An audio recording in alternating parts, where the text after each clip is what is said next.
Welcome to Popternative, where we dive into topical discussions from the worlds of pop culture, social media, and sports.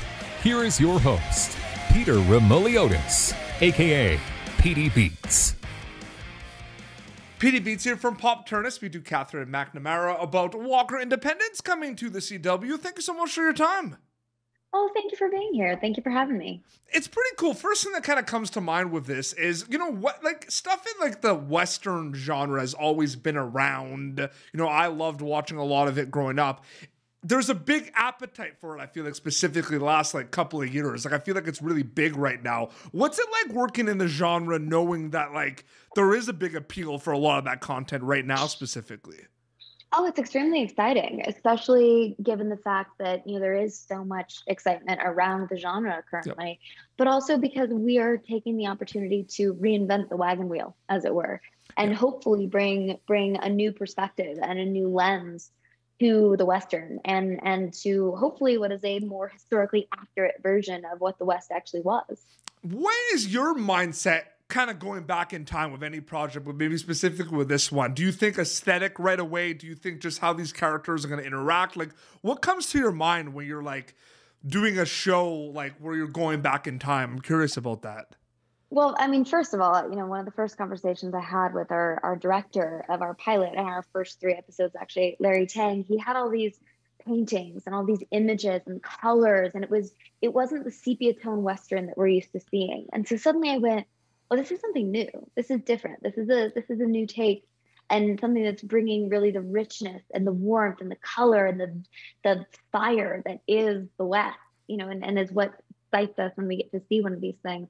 But also I started doing research about, women on the frontier and the people that survived and on both sides, whether they were benefiting from Western expansion or not, of all, cultures that existed in the West. And it's fascinating to see just the tenacity and the will to survive and the will to get through and get on with life, no matter what happened to you. And that's exactly what we get to see with Abigail in the pilot.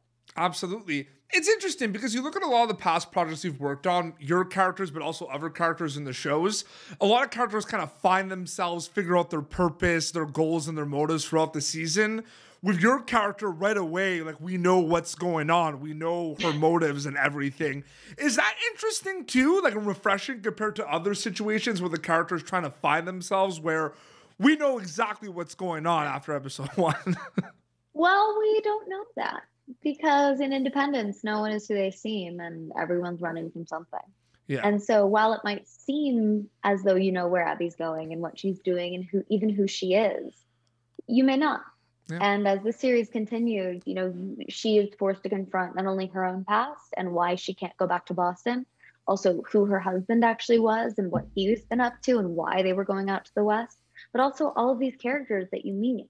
Some of whom you can trust, some of whom you can't, and every degree in between.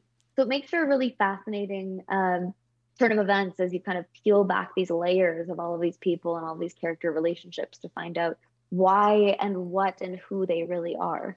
Absolutely. You're a storyteller. That's what you do, essentially. Is your favorite thing about being a storyteller basically diving into the worlds of Walker Independent and Shadowhunters? Is that the best part about it?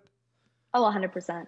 I feel so lucky because I get to live a million different lives and explore a million different people and perspectives and worlds. And it's particularly on this set, we have a town that's basically practical. We can walk in one building, out the other, and down the street of our town and truly feel as though we're living in it.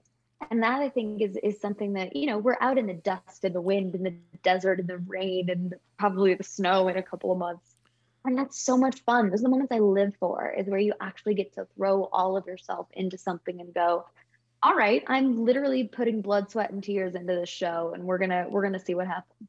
I find it really cool, like, when this project was announced, I feel like it was a really cool opportunity for yourself and your other castmates, because I look at it and there's like familiar territory and of course unfamiliar territory, because you see Walker Independence, it's part of like the Walker like universe, so to speak, and people know Walker and everything. And then, but then it's like, it's unfamiliar because you don't know these characters, different stories and everything. I feel like that's like a unique situation. Have you ever thought about that at all? Oh, 100%. And that's, I think, what excites me the most about this show is that so many folks have a nostalgia when it comes to Westerns, and they know what they're looking for and they think they know what to expect. But when you're coming into the world of Walker Independence, that's exactly the opposite.